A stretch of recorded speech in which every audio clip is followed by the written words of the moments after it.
eu sou a Tainá, sou participante da Gincana Jovens Inteiros Ligados à Vida. Oi, eu sou a Marina, participante do grupo do Impacto. E hoje nós vamos falar sobre um tema muito importante, o uso de drogas na sociedade e também na vida dos jovens. Para nos ajudar hoje a entender um pouco sobre o assunto, chamamos aqui o Sargento Fiasson. Seja bem-vindo, Sargento. Obrigado pelo convite, é uma honra estar aqui conversando com vocês a respeito de um tema tão importante. Dizer que eu, como policial militar, atuo há mais de 30 anos, especificamente aqui na região, já trabalhei em vários órgãos, sempre com o objetivo, um dos principais objetivos, combater o tráfico de droga e levar a informação, principalmente aos jovens, né, dos perigos que a droga traz. Então vamos para as perguntas. Pode explicar o que são drogas e quais os tipos mais comuns que encontramos entre os jovens? Dentro das drogas, é importante salientar que existem as drogas lícitas, que são drogas, que são medicamentos, autorizados por médico, lógico. Geralmente esse medicamento é dado com receita médica e de receita, que são remédios para ansiedade, para depressão. Dentro dessas drogas lícitas também estão, eu creio que eu considero como um dos gatilhos para as drogas mais pesadas, em tese que a gente fala, que seria o cigarro e o álcool, que são vendidos livremente, lógico, com aquela restrição para menores de idade, mas a gente sabe que, querendo ou não, acaba sendo usado. Então o cigarro ele traz um grande problema para a saúde, né, seja curto ou longo prazo. O álcool, mesmo sendo uma droga lícita, o álcool ele causa muito transtorno, muitas situações de violência doméstica e crimes de trânsito, como homicídios no trânsito, são praticados por pessoas, uma boa parte praticada por pessoas que consomem bebida alcoólica. Nós partimos para as drogas ilícitas. Então, a legislação brasileira, ela diz que drogas são toda e qualquer substância que causa dependência. De uma forma mais ampla, a droga ela é entendida como toda e qualquer substância de origem natural, semissintética e sintética, que causa algum tipo de distúrbio, seja de comportamento, de humor, ao ser que a pessoa que faz o seu uso.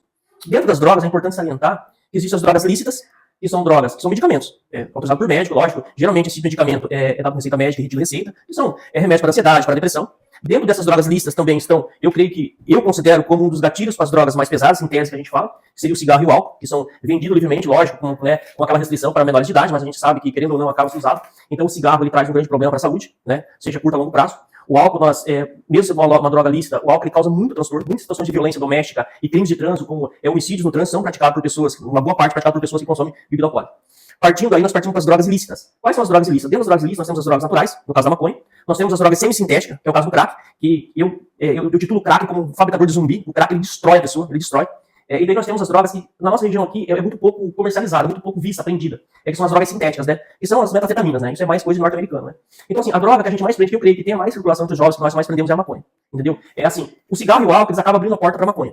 Mas, assim, uma droga muito degenerativa que nós temos na região é o crack. Como vou só reforçando o crack, ele é um fabricador de zumbi. Ele deteriora a pessoa. Quais são as consequências da droga usada? Geralmente, principalmente, a droga, ela se inicia ali na faixa etária do grupo ao qual vocês estão passando essa mensagem. Quando você entra muito cedo, nunca se deve entrar. Mas quanto mais cedo, mais prejuízo essa droga dá. Então, assim, o grande objetivo, né, da gente é conscientizar que essa pessoa, que esses jovens, eles se afastem mesmo de qualquer tipo de droga, mesmo das drogas lícitas. Entre as drogas lícitas, no meu ponto de vista, entre as drogas lícitas, existe uma coisa que se divulga muito hoje, a juventude divulga, é o vapor. O vapor é o pior veneno que existe. O vapor hoje, ele é proibido pela Anvisa, na resolução RDC 46 de 2019, ela é proibida. O vapor é proibido.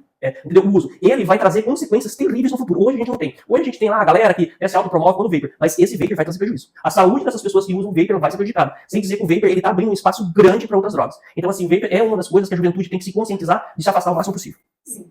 E ainda mais que quando os jovens, por exemplo, eles já entram cedo. Quanto mais cedo, é pior ainda para sair. E hoje em dia, a maioria acha que isso é normal. Por exemplo, o uso de vapor pode. Até bebida. Porque todo mundo acha que o álcool é uma coisa... Ah, beleza, né? Vou tomar aqui, mas... Você já começa com 14, 15 anos. Imagina quando tiver 30, já vai estar pior. Imagina com 50 e com 60. Vai piorando cada vez mais. E vai começando cada vez mais cedo. Porque antigamente era mais... Eu sei pelos meus pais, né, que falam que era mais regrado. Se bebia era mais escondido, né? Porque os pais já eram mais rígidos, por exemplo. E hoje em dia tá cada vez virando mais normal, né? Começar cedo. Isso, então, eu não sou biólogo, não sou médico para falar a respeito desse tema. Mas, assim, a fase cognitiva de desenvolvimento, seja de capacidade mental, seja de capacidade física, ou seja, o desenvolvimento cognitivo, estudado de conhecimento, ou mesmo da massa muscular do jovem, da mulher, do homem, é essa fase, dos 12, 13, 14, até ele chegar na fase adulta. Quando a droga entra nesse meio, como eu falei, eu não sou médico, não estou falando isso com propriedade médica, estou falando com o meu senso comum. Quando a droga, o álcool, o cigarro, o vapor, uma droga mais ela entra nesse meio, ela impossibilita, ela causa esse distúrbio mental que dificulta o aprendizado e dificulta o crescimento físico. E você pode perceber as pessoas que têm envolvimento, têm experiência nisso, as pessoas que a gente aprende, que são usuários de maconha, usuários de crack, são pessoas desnutridas, são pessoas muito magras. Por quê? Porque a droga inibe esse crescimento, inibe esse desenvolvimento. E isso traz consequências. A gente carrega nessa fase da adolescência tudo que a gente vai precisar para a vida adulta. Se a droga barra em alguma forma esse tipo de crescimento, ela vai cobrar um preço mais tarde. Tá bom, sargento. E agora você pode falar agora mais específico dos efeitos que causam nas pessoas, tanto na saúde física quanto na mental. A saúde física, a gente percebe, né, pelas pessoas que a gente aborda, que assim, o drogado, o viciado, quando ele inicia sozinho. Depois ele acaba levando a família. O que acontece? Primeiro, o consumo, ele começa, é o hábito, os pais, eles têm que tomar cuidado com aquele filho que ele começa a criar noturno. Ele começa a dormir muito durante o dia e começa a ficar muito acordado durante a noite, seja no telefone, assistindo, saindo e tal. Esse é um gatilho. Tome cuidado que alguma coisa errada tem aí. Então, essa é a primeira modificação, na parte física dele. Aí ele vai começar a, de repente, ou se alimenta muito ou alimenta pouco, ele vai começar a trocar a parte física, a função física dele. E essa consequência dele vai começar a se mutilar o próprio corpo. Ele vai, não digo mutilar no sentido de mas não, quando se rega a comida e a bebida, o corpo começa a ficar magro, começa a aparecer no corpo, começa o cheiro, a pessoa começa a mudar as características. E isso vai aumentando. Essas são as consequências físicas que eu digo. A consequência mental, que geralmente o usuário de droga, ele começa a apresentar um comportamento estranho de perseguição, ele acha que não está perseguindo, ele começa a desenvolver síndrome de bipolaridade, ele começa a desenvolver ansiedade, ele começa a desenvolver vários tipos de sintomas psicológicos, entendeu? Pra quem entende como é que é saúde mental, ele percebe facilmente o usuário de droga por causa desse distúrbio mental que ele apresenta. Consequentemente, esse é o dano dele. Só que geralmente ele é causa família. Então, cara, como eu falei no começo, a pessoa ela começa o vício sozinha, ela vai agregando a família. Embarcando nisso entra a saúde da mãe. Geralmente, eu não conheço nem um drogado que não destruiu a família dele. Eu não conheço. Estou te falando com 32 anos de profissão. Eu não conheço um drogado que não destruiu a família. Quando ele não destrói, mediamente, ele destrói grandemente. Não existe pequena proporção do usuário de droga. Ou ele separa o pai e a mãe, ou ele separa os irmãos, ele destrói a família. Então ele entra sozinho no mundo das drogas e ele não sai sozinho. Ele é um buraco negro. A pessoa que fumou cigarro, que começou com o vício, por que eu prego tanta prevenção? Que é um trabalho de vocês que eu acho muito bonito. Pregar a prevenção por quê? Evitar o primeiro contato. Depois do primeiro contato é mais difícil sair. E geralmente, quando esse contato se prolonga, ele vira um buraco negro. No buraco negro, tudo que ele toca destrói. E o usuário ele tem essa capacidade. Como a polícia atua na prevenção e no combate ao tráfico de drogas na nossa região fronteira?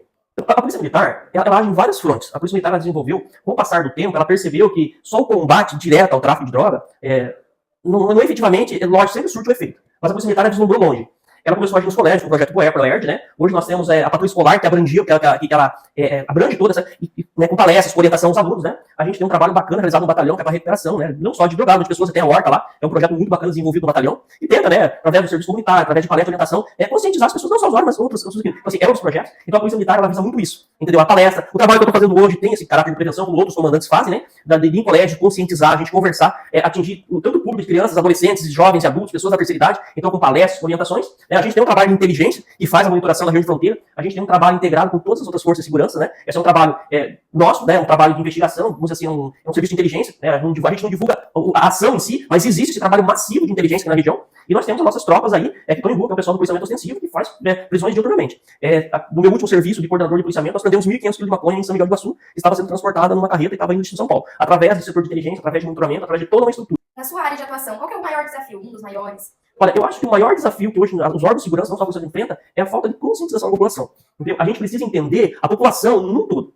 Entendeu? Num todo. Ela precisa entender que o problema das drogas é um problema de todos nós. De que a gente tem avaliado que locais onde as denúncias, as instituições, as pequenas bocas de fumo, onde é comercializada, elas não existem. Onde tem pessoas que denunciam, pessoas que falam, não, aqui a gente não quer, esses locais não se mantêm lá. Pode começar, mas a polícia logo recebe as informações, recebe as denúncias, e a polícia acaba por encerrando aquela venda daquele local. Então a gente precisa que a população entre numa ação de denúncia mesmo. A população precisa comprar essa ideia que droga não é um problema só da polícia ou da família.